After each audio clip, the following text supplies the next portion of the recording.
welcome to part 2 of my little tutorial on demonstrating a Star Wars quest generator, which is part of the RPG Generators subreddit's challenge for this month, which is making a quests generator.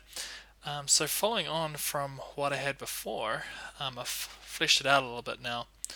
I now have a complications table complications column, just to make the quest a little bit more interesting. I've now got it all up to a what have I got? D28, and I would like to get a bit more content on there. It's all a bit rough and ready, but I figured if I was to put this onto a Star Wars RPG subreddit, I'm sure the communities there would be more than happy to pile in more content.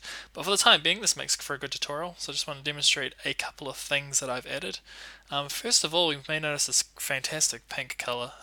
This is the nested rollable list. So rather than creating entire tables, you can just roll from a list of a couple of items if that's all you need. So for example, if we have this particular brief about doing a medical evac with a provided back to tank, you might have a complication of it either leaking or possibly being diluted. So something very simple like that. Likewise, you can nest these even deeper. So for this, I've got a smuggled package. It can be of two things. It can be a large or small, and if it's large, then I say, oh, it could be as large as a speeder bike or perhaps a land speeder.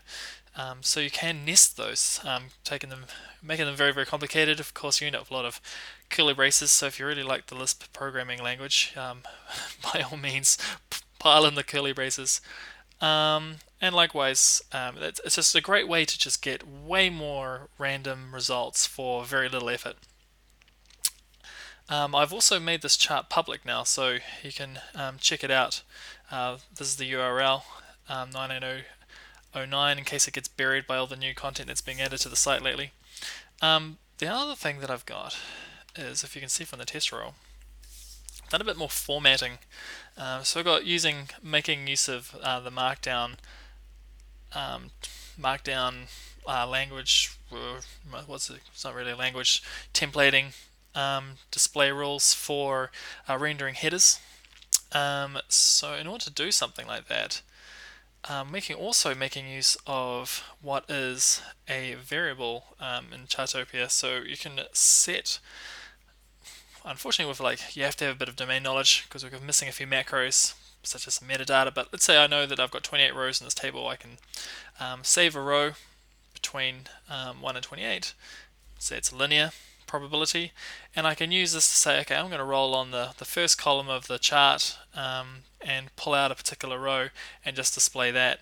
Likewise, pull out the brief and the complications, and that's just a good way to add extra formatting if you want to add some titles. Now, of course, I could strip this all away, and you'll see, as you may have seen in the first video, it was just very, very simple. I just rolled on the subchart and out it went.